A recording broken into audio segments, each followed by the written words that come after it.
Rakyatku semuanya, hari ini merupakan hari yang sangat spesial karena kita kembali berkumpul di sini untuk memuji Raja di atas segala raja, Tuhan Yesus.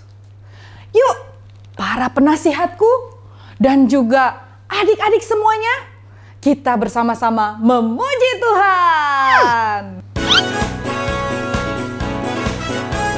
Yuk adik-adik, sama-sama naikkan pujian ini.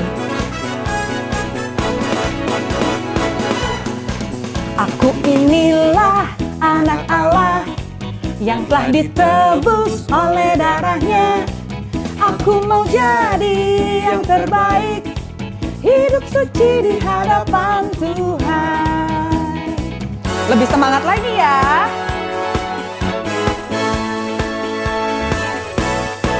Aku inilah anak Allah yang telah ditebus oleh darahnya. Aku mau jadi yang terbaik, hidup suci di hadapan Tuhan.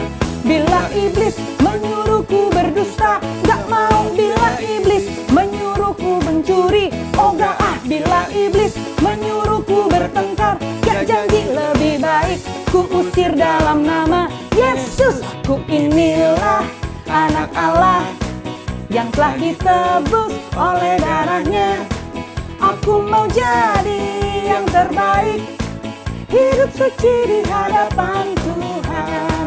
Bila iblis menyuruhku berdusta, gak mau. Bila iblis menyuruhku mencuri, oh gak ah. Bila iblis menyuruhku bertengkar, gak janji lebih baik ku usir dalam nama Yesus. Aku inilah anak Allah yang telah ditebus oleh darahnya. Aku mau jadi yang terbaik, hidup suci di hadapan Tuhan. Hidup suci di hadapan Tuhan. Hidup suci di hadapan Tuhan. Berikan tepuk tangan buat Tuhan Yesus. Kita bersyukur adik-adik karena Tuhan Yesus begitu mengasihi kita. Mari bersama-sama kita mau naikkan pujian ini sambil kembali merenungkan pengorbanan Tuhan dan betapa baiknya Dia buat setiap kita.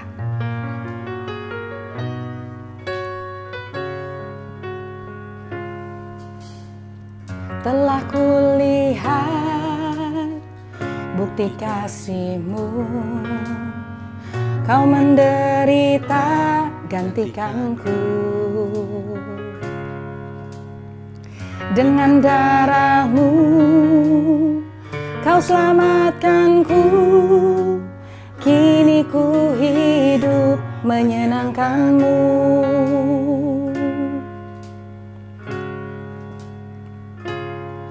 Terlalu besar kasih-Mu Bapa, pengorbanan yang Kau berikan bagiku. Terlalu mahal darah-Mu Yesus, tercurah untuk menebus hidupku.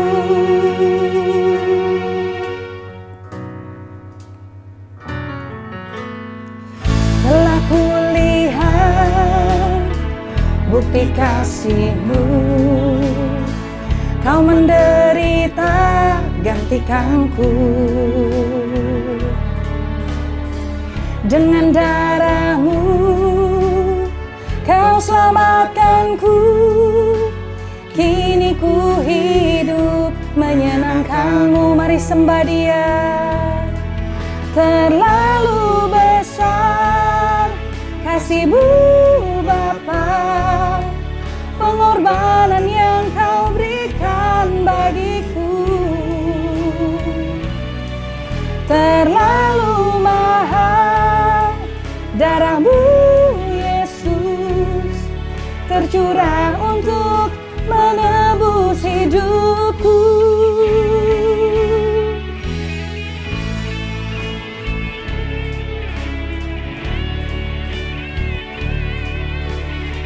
Mari sekali lagi adik-adik yang paling sungguh-sungguh buat Tuhan Yesus. Sembah Dia dengan segenap hati kita.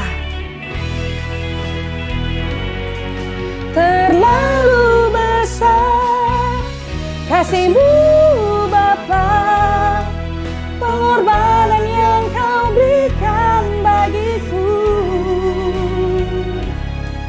Terlalu mahal darah-Mu Yesus, tercurah untuk menebus hidupku.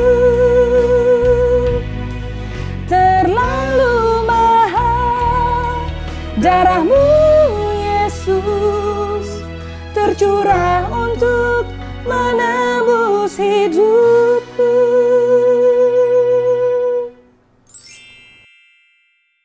Mari adik-adik, kita bersatu dalam doa. Ikuti Kak Tere berdoa. Tuhan Yesus, terima kasih karena Engkau begitu baik buat setiap kami. Sekarang kami mau menerima firman Tuhan. Tuhan yang tolong supaya kami mengerti isi hati Tuhan. Hanya di dalam nama Tuhan Yesus, kami siap menerima firman-Mu. Mari adik-adik yang mengasihi Tuhan sama-sama katakan amin. Para teman anak raja, shalom adik-adik. Hari ini panas ya, kakak jadi pengen berenang. Tapi belum boleh ya, kan kita masih harus stay at home. Ngomong-ngomong soal berenang nih, kakak jadi ingat kisah seorang anak yang berumur 6 tahun. Namanya Sally Man. Sally Man setiap hari diantar orang tuanya berenang. Dia berenang tuh bukan buat main air, tapi karena kaki dan juga tangannya lumpuh akibat sakit polio. Penyakit polio merupakan merusak sistem saraf, motorik atau gerak yang menimbulkan kelumpuhan otot yang sementara, bahkan bisa lumpuh seterusnya. Itulah yang terjadi pada otot tangan kaki Sally. Lemah bahkan lumpuh. Atas anjuran dokter, Sally melatih otot kaki tangannya, digerak-gerakkan di dalam air dan diharapkan ototnya bisa semakin kuat. Ketika pertama kali Sally bisa mengangkat tangannya yang lemah keluar dari dalam air dengan kekuatannya sendiri, Sally menangis. Tapi menangisnya bukan sedih, karena menangis gembira. Karena usaha dan latihan yang tekun selama dirawat di rumah sakit.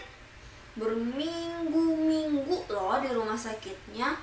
Otot tangan dan kakinya mulai kuat, tetapi buat yang kaki kanannya tetap lumpuh dan diragukan bisa berjalan lagi. Sally tapi nggak putus asa loh. Dia berlatih terus sampai akhirnya kaki kanannya bisa berjalan lagi. Tapi jalannya pincang. Di usianya yang ke-10, Sally mulai bergabung dengan tim olahraga renang rumah sakit dan bercita-cita menjadi perenang loh. Setiap hari dengan semangat Sally berlatih jam 6 pagi. Pasti dingin ya berenang jam 6 pagi. Sebelum kolam renang rumah sakit dipakai pasien-pasien untuk terapi. Karena ketekunan dan kerja kerasnya berlatih selama bertahun-tahun, Sally mulai menunjukkan prestasi renangnya. Pada usia 14 tahun, Sally memenangkan kejuaraan renang loh. Renangnya tingkat nasional Amerika dan berhasil memecahkan rekor kecepatan renang Amerika. Hebat ya adik-adik. Sally tidak berhenti di situ. Dia terus berlatih, berjuang, mencapai cita-citanya menjadi perenang hebat dunia. Di tahun 1956 di Olimpiade, yaitu pesta olahraga dunia yang diadakan di Melbourne, Australia, Sally yang saat itu berusia 19 tahun berhasil meraih medali emas untuk renang gaya kupu-kupu 100 meter dan medali perak untuk renang gaya bebas estafet, dan mencapai beberapa rekor renang dunia. Terbukti ya adik-adik, tercapainya cita-cita atau prestasi itu tidak harus diawali dengan kesempurnaan. Berawal dari kaki tangan Sally kecil yang lumpuh, tidak ada harapan untuk menjadi perenang, apalagi jadi juara dunia. Tetapi karena usahanya yang besar, maka cita-citanya yang besar, bahkan mustahil pun bisa tercapai loh. Adik-adik juga mungkin sekarang merasa dalam keadaan kurang baik, atau mungkin keluarga adik-adik keluarga yang sederhana, nggak punya banyak uang, atau adik-adik merasa kurang pintar, atau punya kekurangan yang lain yang membuat adik-adik merasa kayaknya sulit deh mencapai cita-citanya. Jangan putus asa. Tuhan punya rencana yang besar untuk hidup adik-adik. Percaya kan? Berdoa dan minta cita-cita yang besar dari Tuhan. Dan tentunya adik-adik harus semangat dengan usaha yang besar untuk meraih mimpi atau cita-citanya. Adik-adik, ketika mimpi itu kita pikirkan dan doakan, mimpi itu berubah menjadi rencana. Ketika rencana kita ucapkan, rencana itu menjadi tekad. Dan ketika tekad itu kita usahakan, kita kerjakan, maka akan menjadi kenyataan. Mau kan? Ayo adik-adik, dengan pertolongan Tuhan, mimpikan, doakan, dan usahakan perkara yang besar terjadi dalam hidupmu untuk kemuliaan Tuhan. Raja Yosia diangkat menjadi Raja Yehuda saat berumur 8 tahun, menggantikan ayahnya yang meninggal. Walau masih sangat muda, Raja Yosia tidak mau mengikuti jejak kakek dan ayahnya yang menyembah berhala-berhala dan juga dewa-dewa. Raja Yosia muda melakukan hal yang benar di mata Tuhan dan bersungguh-sungguh mencari Tuhan, mengikuti teladan Raja Daud, nenek moyangnya yang beribadah dengan taat kepada Tuhan. Raja Yosia mempunyai cita-cita dari Tuhan, mengembalikan negeri dan rakyatnya untuk beribadah. Untuk mencapai cita-citanya, Raja Yosia tidak tinggal diam, menyusun rencana dan melakukan hal besar. Pada usia 16 tahun, Raja Yosia mulai membersihkan negerinya Yehuda dari segala penyembahan berhala, patung, dewa, dan tempat-tempat rakyatnya menyembah berhala dihancurkan. Hal ini pasti beresiko. Rakyat bisa marah dan berontak terhadap Raja Yosia. Tapi Raja Yosia melakukannya dengan berani. Raja Yosia juga memperbaiki rumah Tuhan dan menyuruh rakyatnya kembali beribadah kepada Allah. Saat bait Allah diperbaiki, Raja Yosia sangat senang karena iman Hilkia menemukan kitab Taurat yang telah lama hilang. Ketika kitab Taurat dibacakan, Raja Yosia mengoyakkan pakaiannya karena menyadari betapa besar dosa rakyat Yehuda karena tidak mengikuti hukum Taurat dan tidak menyembah Allah Israel lagi, yang akan berakibat hukuman Tuhan yang sangat besar. Tetapi karena Raja Yosia menyesali dan menangisi dosa bangsanya dan datang merendahkan diri di hadapan Tuhan, maka Tuhan berjanji memberkati pemerintah Raja Yosia. Raja Yosia terus mewujudkan cita-citanya.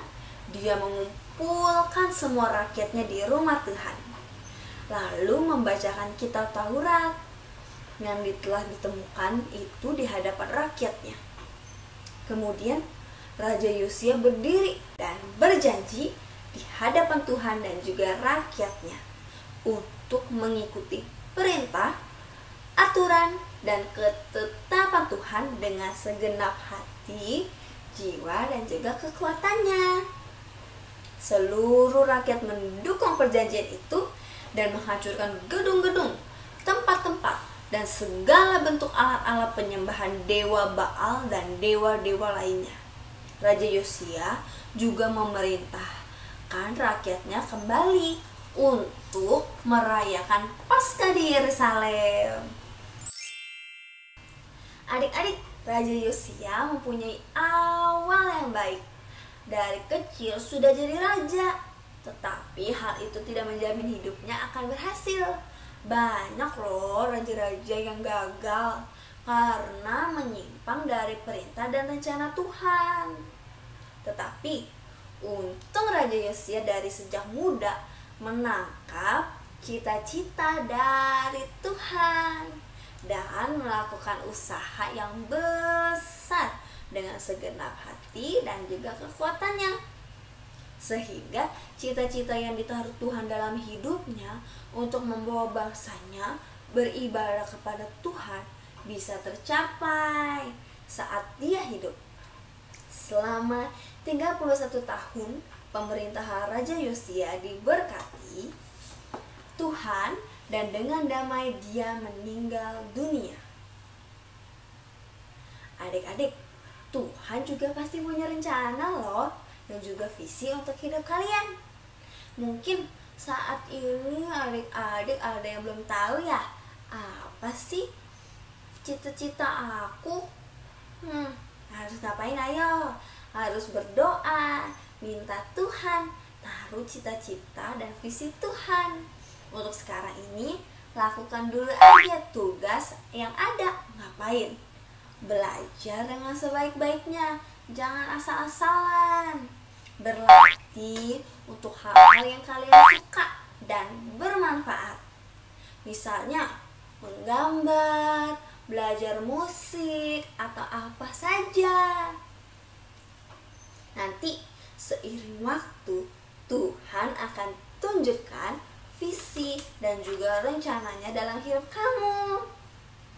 Yang penting sekarang kalian hidup taat dan juga mengasihi Tuhan ya. Dikarenakan di 1 Korintus 2 ayat 9 berkata, apa yang tidak pernah dilihat oleh mata, tidak pernah didengar oleh telinga, dan gak pernah timbul di dalam hati manusia, semuanya disediakan Allah untuk mereka yang mengasihi Dia. Ayo adik-adik, sekarang kita berdoa ya. Tuhan Yesus, saya mau terus taat dan Tuhan Yesus, saya percaya Tuhan akan menuntun hidup saya untuk mencapai cita-cita, visi Tuhan dalam hidup saya. Sekarang saya mau rajin dan tekun melakukan tugas belajar saya. Thank you Jesus, I love you. Amin. Halo Papa, Mama, Om, Tante, Kakak semua. Anak Bethel Indonesia Citra 1 mengundang kita semua untuk ikut di webinar parenting dengan tema Toxic Parenting. Webinar ini akan dibawakan oleh Ibu Charlotte Priyatna. dan akan diadakan pada hari Sabtu tanggal 3 Juli jam 7 malam melalui Zoom. Kalau papa, mama, om, tante, kakak semua mau ikut, bisa daftar ke Kak Marta atau Kak Jenny ya. Webinar ini juga akan ditampilkan secara live di YouTube Tara. Jadi, jangan ketinggalan ya. Sekian ibadah online hari ini. Adik-adik jangan lupa di like dan juga share ke teman-temannya ya. Bisa jadi terang dan berkat loh. Hanya semua berkati. Tara.